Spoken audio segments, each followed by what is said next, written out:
all set? Shop that front. Yeah, we'll take it down. Hold on 1 second, gents. I got that. Thank you.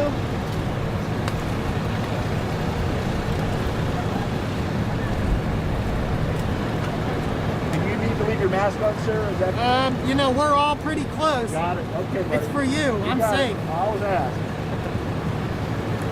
Yeah, I think we're pretty close. Who are you, sir? Ready? Are you ready, guys? Yeah, ready. All right, go for it. Identify yourself. I'm John Donnelly. I'm the district's Fire and Emergency Medical Services Chief. Spelling is D-O-N-N-E-L-L-Y.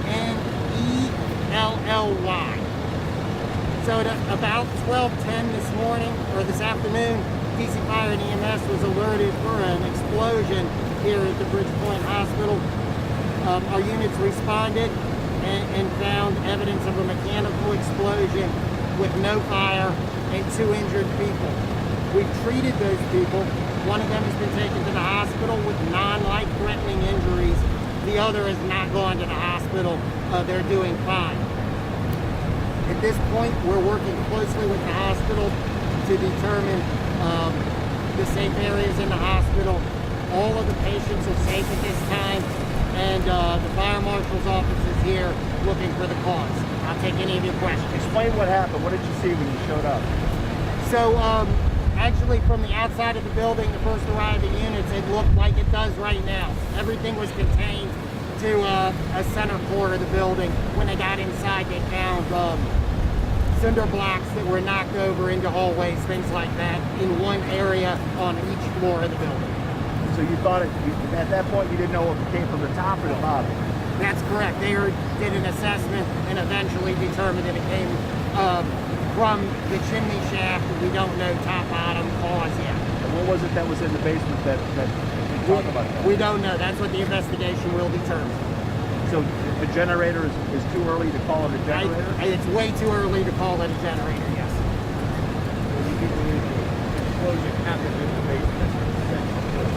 So no, I would say the explosion happened in the shaft. Yep. Up the chimney? Yes, the chimney shaft, yes. You know how high up? No, I don't know the origin of it. It affected the whole shaft. So every floor you're finding cinder blocks? Absolutely, yes. So at this point, all the safety systems, all the systems in the hospital are still working. The nursing staff, the doctors here are taking care of the patients. If they were placed in the area, they've been relocated to other rooms.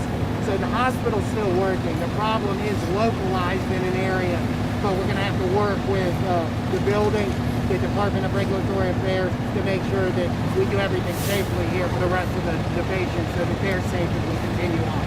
How would you characterize what you found that actually exploded? If it's not a generator, how would you characterize? So I don't know. That's why you have to look at, the investigators will have to look at it to determine the cause. There's a number of things it could be, and it'd be too early for me to speculate. Who were they? Were they employees? My understanding is they were employees. None of the patients have been in. Did any patients at any time have to be evacuated outside?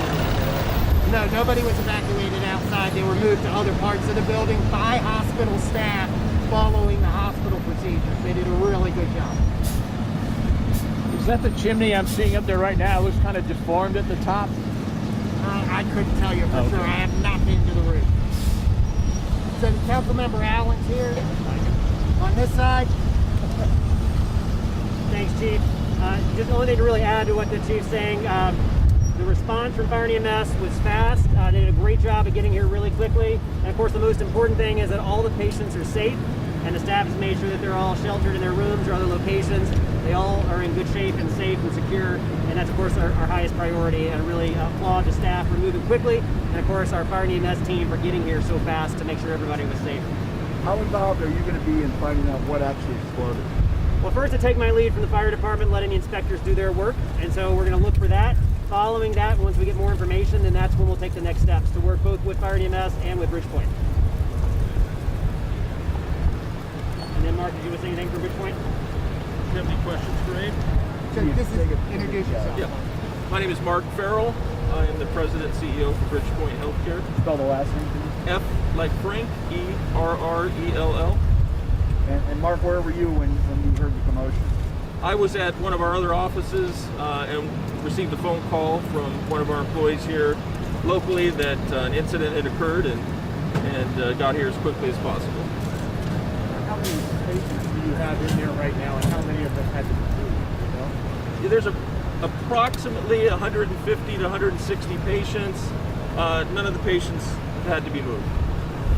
Not to different rooms like the fire system? So I thought you meant moved outside the facility. There were some patients that were moved down the hallway just out of concern for smoke or what have you, but all those patients have been moved back. Talk a bit more about what kind of patients you serve. Are these folks on ventilators, that kind of thing? Yeah.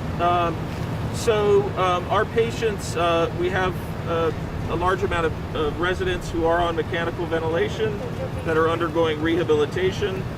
Those patients are generally on our 6th floor and our 2nd floor. Yeah. Do you have any COVID patients? Yes, we are a facility that does treat COVID patients and need a rehabilitation after their illnesses.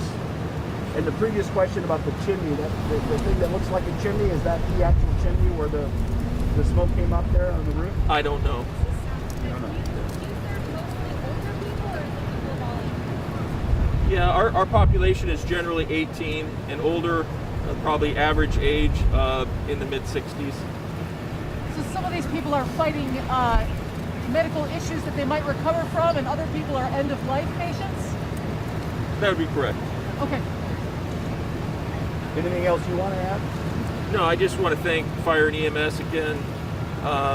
They have always been outstanding to work with, and we're here real quickly and have really helped the hospital in assessing the current status. We're waiting for the health licensing and DCRA to come in and inspect the facility to ensure that we're good to have the patients remain in their beds. Thank you. Thank you all. Thanks, everybody.